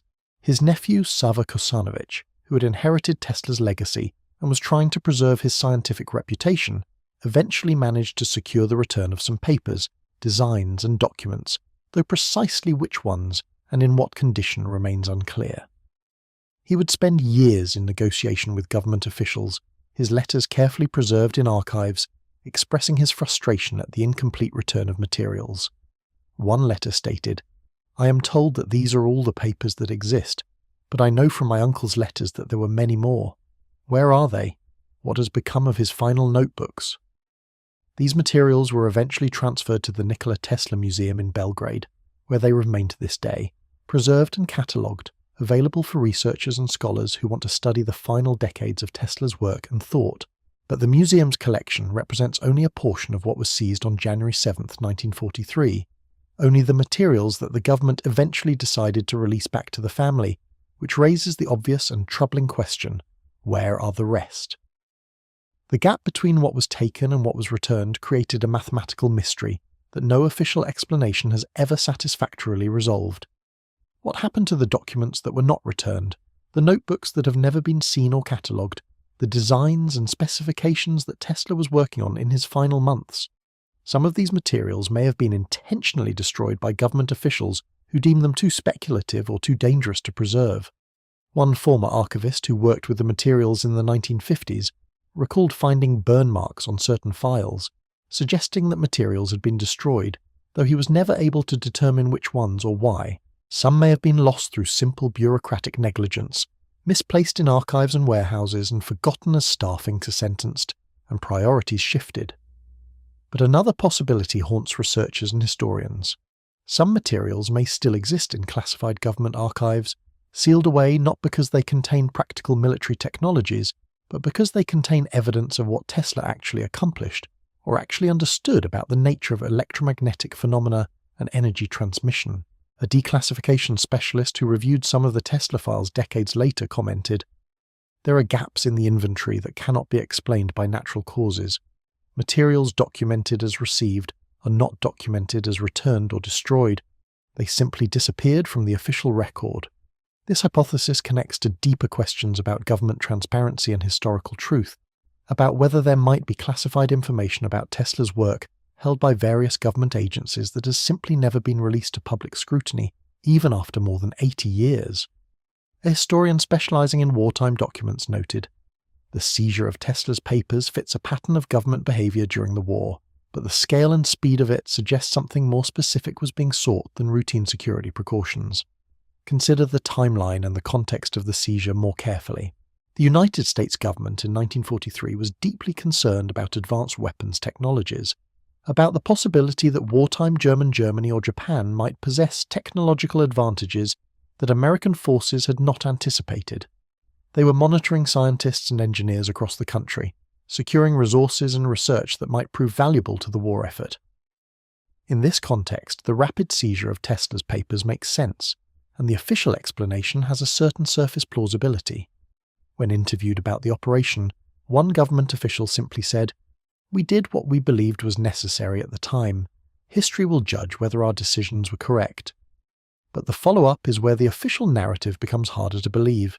If the government had thoroughly reviewed the materials, determined they were of limited value, and found nothing of military importance, why would they classify the papers as top secret? Why would only some materials be returned while others remained in government custody for decades? Why would the review process be handled with such secrecy that even today there are significant gaps in the public record about what was taken, what was examined, and what conclusions were actually reached? A congressional researcher who attempted to investigate the discrepancies reported, "Every inquiry met with the same response. The records are not available, or they've been destroyed, or they're still classified. It became clear that this was not an oversight but a deliberate policy." These questions lead naturally to the formation of alternative theories and speculative explanations for what might have happened to Tesla's missing notebooks, and why the government might have maintained tight control over his intellectual legacy, even as his practical patents and earlier inventions were becoming public knowledge through various declassification processes. The pattern of silence around these materials has itself become evidence to those who believe something significant is being hidden.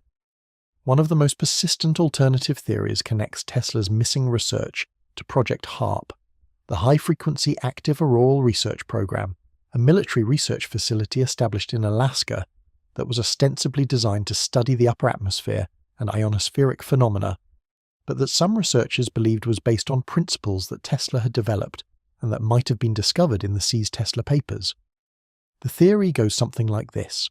Tesla, in his final years, had developed theoretical frameworks for manipulating electromagnetic fields on a planetary scale, for transmitting energy wirelessly across vast distances by using the Earth itself as a conductor, and possibly for creating atmospheric phenomena or weapons through the application of these principles. If such research had existed in Tesla's notebooks, it would have been of extraordinary military and strategic interest to government planners, particularly as the Cold War developed, and the United States became increasingly concerned with maintaining technological superiority over the Soviet Union. One researcher studiing the parallels between Tesla's published theories and HARP's design parameters noted, "The similarities are too precise to be coincidental. Someone clearly had access to Tesla's theoretical work when designing HARP. According to this theory, some of Tesla's work was extracted from the collection of seized papers, stewpassed in secret, and eventually applied to the development of projects like HARP, which explains why HARP's theoretical framework seemed to closely parallel ideas that Tesla had published decades earlier, and why government officials have been so protective of research related to atmospheric manipulation and ionospheric phenomena. This theory remains controversial and speculative, but it has enough circumstantial evidence and enough documented parallel thinking to deserve serious consideration as one possible explanation for why the government has maintained such tight control over certain aspects of Tesla's legacy and why some of his materials have never been returned to public view. A physicist who worked on related research decades later remarked carefully, "I cannot discuss the specifics of what I stewpassed, but I can say that Tesla's thinking about atmospheric electromagnetism was remarkably prescient." Another avenue of speculation centers on Tesla's supposed directed energy weapon designs. The plans for a directed energy system that Tesla had allegedly developed in the 1920s and 30s, and that he had apparently attempted to interest various governments and military planners in acquiring. According to Tesla's own descriptions and patent applications, this device would have been capable of projecting concentrated beams of energy over vast distances, and could theoretically be used to disable aircraft, destroy ships, or knock out electrical systems over large areas. A military strategist who stewpassed the concept remarked, "If even a fraction of Tesla's claims about this technology were true, it would have been the most powerful weapon of the 20th century." If detailed working designs or functional prototypes for such a device actually existed among the papers seized from Tesla's hotel room, the strategic and military implications would have been profound. The American government would have been intensely interested in whether the technology was actually feasible, whether other nations might possess similar capabilities, and whether the United States needed to develop countermeasures or attempt to develop its own versions of such weapons. It is possible, though entirely speculative, that some of the classified materials related to Tesla's work involved assessments of whether his energy weapon concepts had any practical foundation, or whether they were the product of aging imagination and wishful thinking. If the designs were deemed impractical or impossible to implement with available technology, they might have been classified simply to prevent their circulation to other nations and to avoid publicizing Tesla's failed ambitions. If conversely, some aspect of the concept was determined to be theoretically feasible, or if working prototypes existed that demonstrated partial functionality, then the classification and secrecy would be even more justified from a military perspective. One archivist noted, "The absence of any designs for this weapon in the release material suggests either that none existed or that the most interesting examples were retained." The fact that detailed designs for such a device have never surfaced in any form, despite decades of public interest and numerous declassification efforts, suggests that either no such designs actually existed, or that they have been successfully kept classified and restricted from public view. The irony is that speculation about the missing technology probably does more to inflame suspicion about government cover-ups than actual evidence ever could, because the very impossibility of knowing the truth becomes a kind of proof that something significant has been hidden.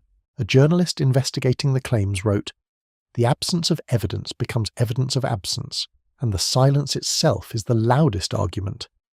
Modern researchers and engineers have become fascinated with the possibility of reconstructing Tesla's work, of attempting to verify or refute his theoretical claims by building devices and systems based on his published writings and known designs. One engineer attempting to reconstruct Tesla's wireless power transmission system said, "When you read his patents carefully, you realize that the basics of what he described are sound.